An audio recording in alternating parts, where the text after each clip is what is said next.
올해 4월 실시되는 제21대 국회의원 선거부터는 선거권 연령이 기존 만 19세에서 만 18세 이상으로 하향됩니다. 투표에 참여하기 위해서는 2월 15일까지 국외 부재자 신고나 재외 선거인 등록 신청을 마쳐야 합니다. 센서스국이 2020 인구 센서스 공식 광고를 발표하고 홍보를 시작했습니다. TV 광고는 영어와 한국어 등 13개 언어로 제작됐습니다. 미국과 중국이 미중 1단계 무역 합의안에 서명했습니다. 미국의 대중 관세 부과로 양국 간 무역 분쟁이 본격화된 지 17개월 만입니다. 트럼프 대통령의 탄핵 소추안이 이번 주 상원으로 넘어갈 예정입니다. 다음 주부터 탄핵 심판이 개시될 것으로 보입니다. 취업 이민이나 가족 이민을 통해 영주권을 받는 한인이 3년 연속 감소하고 있습니다. 이상은 이 시각 주요 뉴스입니다. 시청자 여러분 안녕하십니까? KBN 뉴스입니다. 올해 4월 실시되는 제21대 국회의원 선거부터는 선거권 연령이 기존 만 19세에서 만 18세 이상으로 하향됩니다. 2002년 4월 16일 이전에 출생한 재외국민은 금번 국회의원 선거부터 투표에 참여할 수 있습니다. 다만 투표에 참여하기 위해서는 2월 15일까지 국외 부재자 신고나 재외선거인 등록 신청을 마쳐야 합니다. 뉴욕 초경사관이 올해 4월 실시되는 제21대 국회의원 선거부터 선거권 연령이 기존 만 19세 이상에서 만 18세 이상으로 하향된다고 밝혔습니다. 이로써 2002년 4월 16일 이전에 출생한 재외국민은 금번 국회의원 선거부터 투표에 참여할 수 있습니다. 투표에 참여하려면 2월 15일까지 국외 부재자 신고 또는 재외선거인 등록 신청을 마쳐야 하고 재외선거 신고와 신청은 공관을 방문하거나 순회 접수, 또 인터넷으로도 가능합니다. 인터넷 활용이 어렵거나 공관 방문이 곤란한 경우 뉴욕 한인회 또는 뉴저지 한인회나 KCS 한인봉사센터 등을 방문해서 양식을 작성하면 공관에 우편으로 발송할 수 있습니다.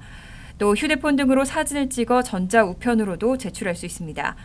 뉴욕 총영사관에 따르면 재외국민 투표 유권자 등록이 시작된 지 8주가량이 지난 13일 기준 재외선거 신고 신청을 마친 유권자는 2,518명으로 집계됐습니다.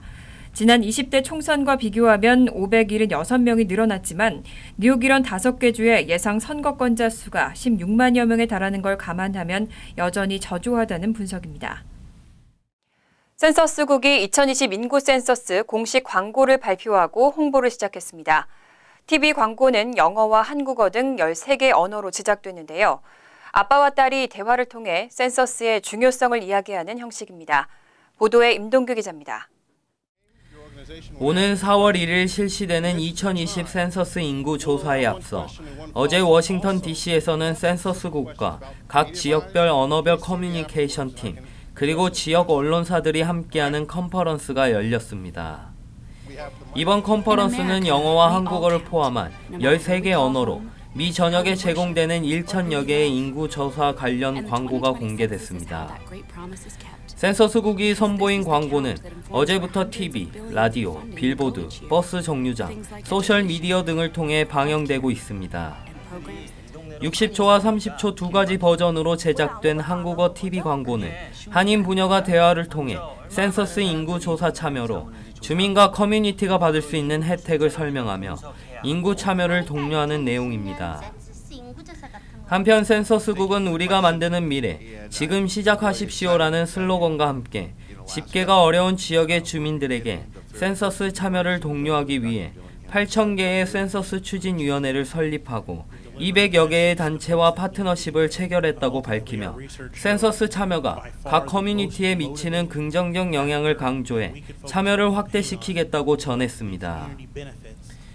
2020 센서스 인구 조사는 3월 중순부터 본격적으로 주민들에게 안내장이 발송되며 이때 온라인 혹은 전화로 설문에 참여할 수 있습니다.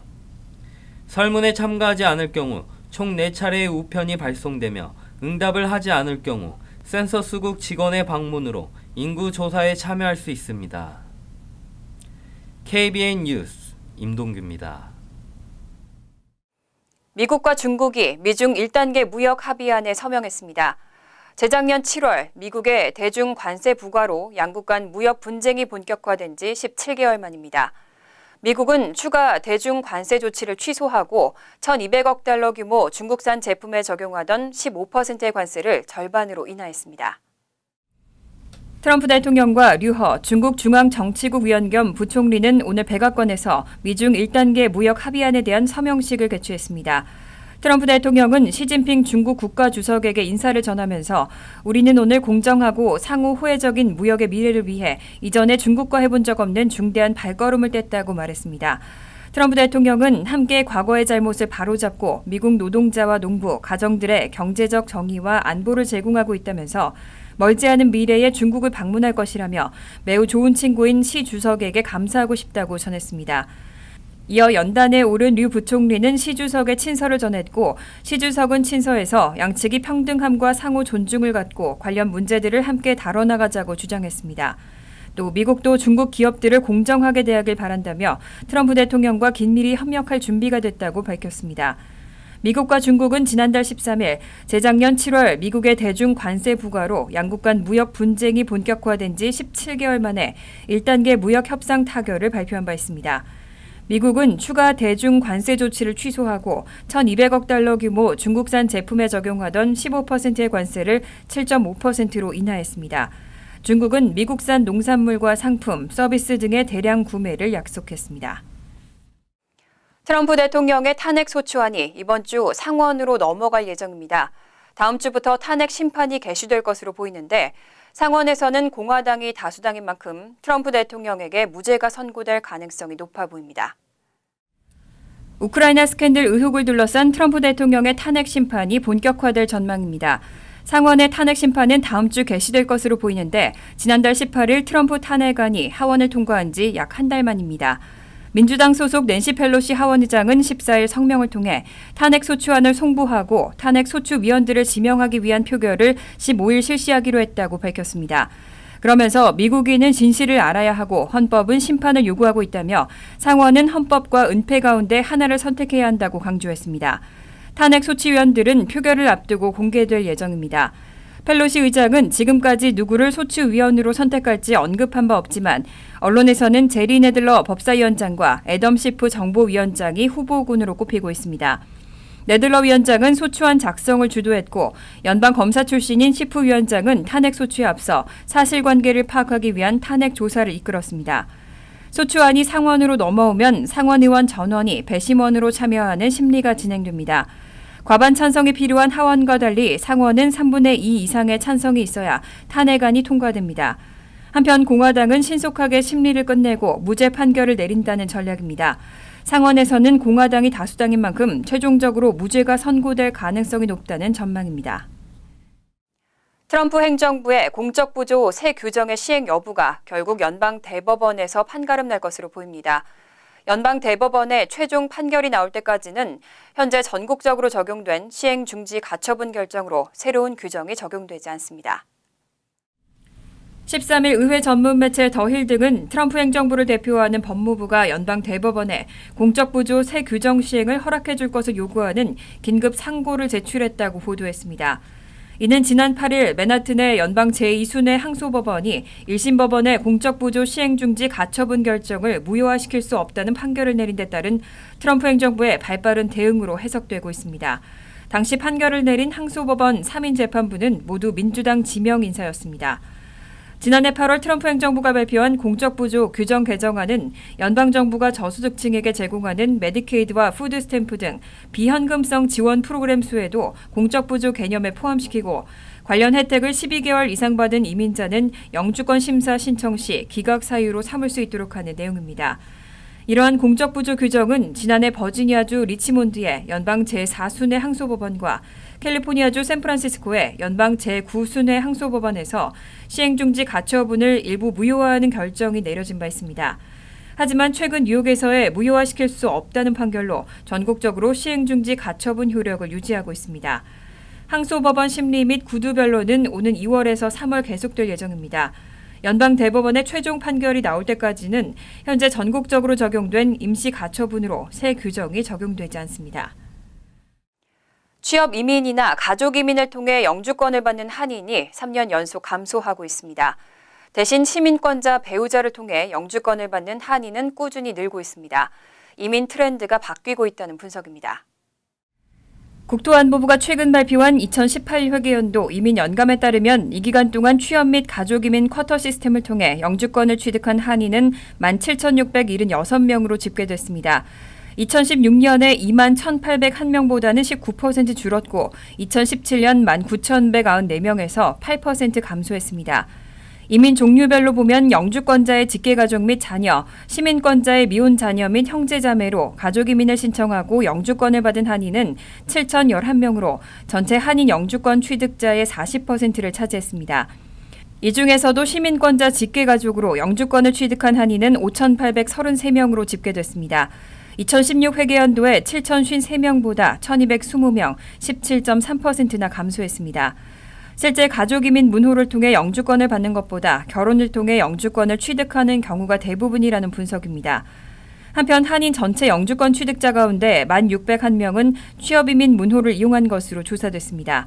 또 추첨 영주권의 응모에 당첨된 한인도 15명에 달했고 난민자로 신청해 영주권을 받은 한인도 10명으로 나타났습니다. 필 머피 뉴저지 주지사가 다시 한번 부유세를 추진하겠다고 강조했습니다.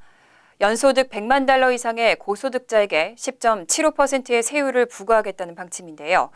이로 인한 5억 달러 이상의 세수를 공립학교 교육 예산 등에 쓰겠다고 밝혔습니다. 올해로 취임 2년째를 맞은 머피 주지사는 14일 뉴저지주 트렌턴 주의사당에서 열린 합동회기에서 신년 연설을 발표했습니다. 머피 주지사는 신년 연설에서 최저임금 15달러 인상법 제정과 건강보험 및 유급휴가 확대 등 지난 2년간의 성과를 자축하고 부유세 추진 등을 포함한 앞으로의 청사진을 공개했습니다. 특히 연소득 100만 달러 이상의 고소득자에게 10.75%의 세율을 부과하고 5억 달러 이상의 세수를 확보하는 부유세 법안에 대해 포기하지 않을 것이라는 입장을 강조했습니다. 머피 주지사는 부유세를 통한 세수가 공립학교 교육 예산과 뉴저지 트랜짓 등 사회 간접시설 개선, 오피오이드 남용 등 중독 프로그램 예산 등에 투입되고 중산층의 부담을 덜어줄 것이라고 설명했습니다. 주지사는 또 주정부와 의회가 포괄적인 윤리개혁을 단행한 지 10년 이상 지났다며 금융공시와 페이투플레이법 강화를 통한 투명성 확대 등 바닥으로 떨어진 정부와 의회의 활동에 대한 인식 개선을 위해 변화를 제안할 것이라고 설명했습니다. 자세한 사항은 수주 내로 공개하겠다는 입장입니다. 뉴저지 상하원 본회의에서 가양 전자담배 판매를 금지하는 법안이 가결됐습니다. 오는 21일까지 주지사의 서명을 받으면 90일 후에 주법으로 제정됩니다. 한편 비닐봉투 사용금지 법안과 종교적 이유의 백신 접종 거부를 금지하는 법안은 무산됐습니다.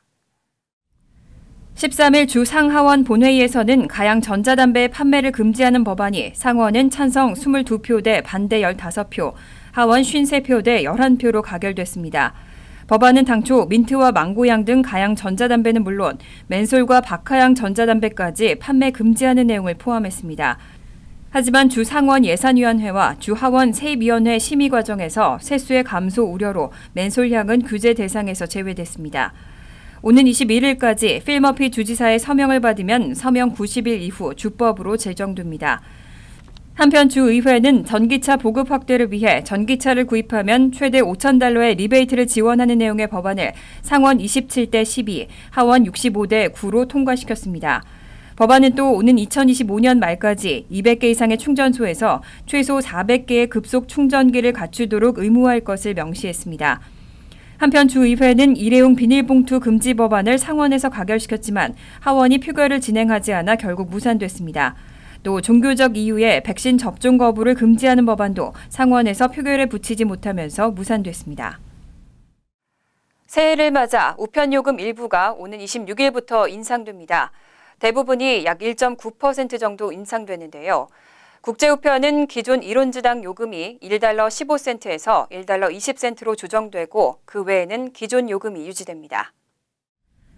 연방우정국이 오는 26일부터 일종 포레벌 우표를 제외한 일부 우편요금이 인상된다고 밝혔습니다. 우선 국내 우편요금은 대부분의 가격 인상이 적용됩니다. 우정국에 따르면 우선 프라이어러티 메일과 프라이어러티 익스프레스 요금, 소포 박스 요금 등이 1.9%가량 인상됩니다.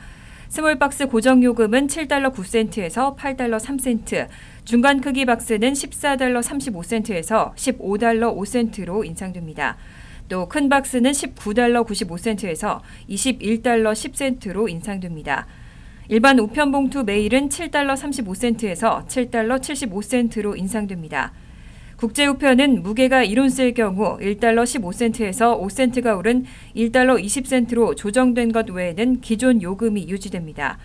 연방우정국의 구체적인 우편요금 인상 내역은 우정국 웹사이트에서 확인할 수 있습니다.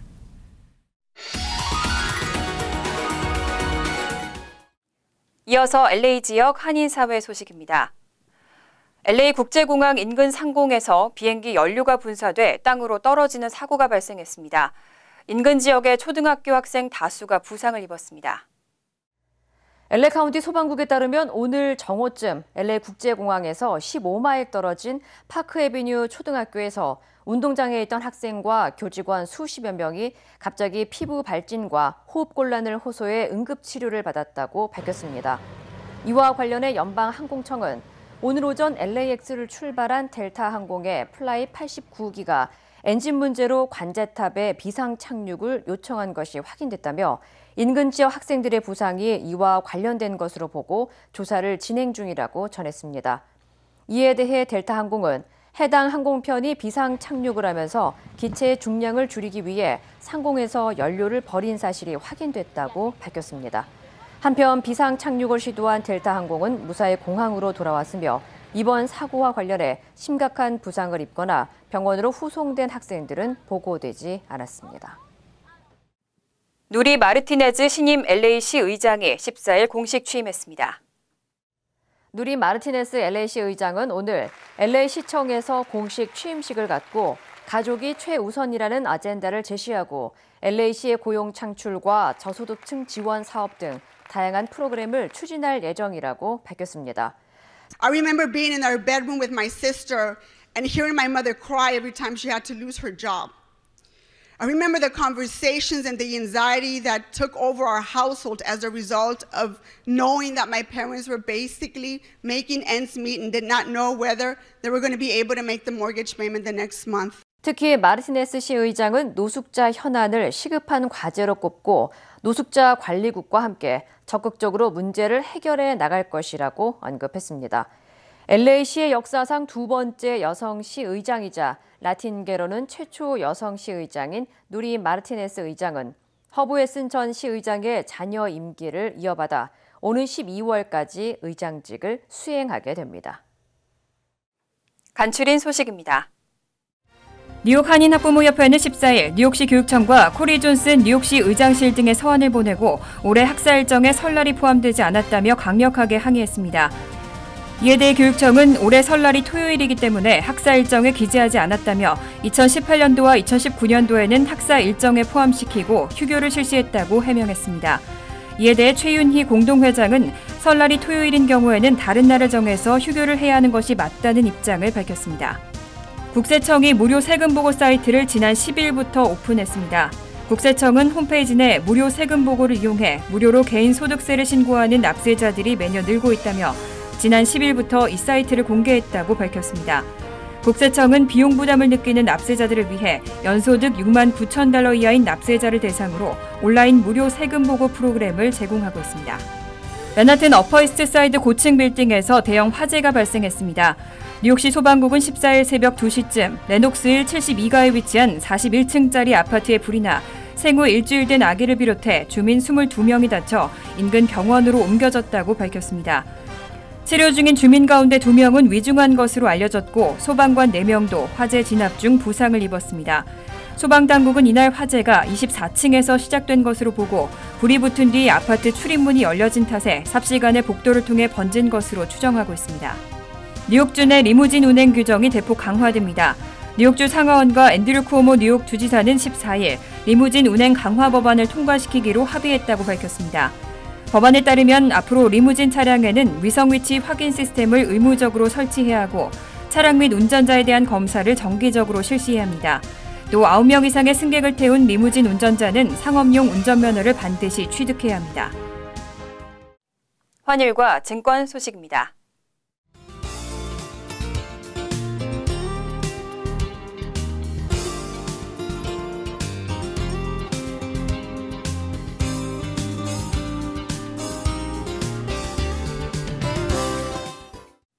이어서 날씨입니다. 목요일은 화창하지만 시속 50마일의 돌풍이 불고 추워지겠습니다.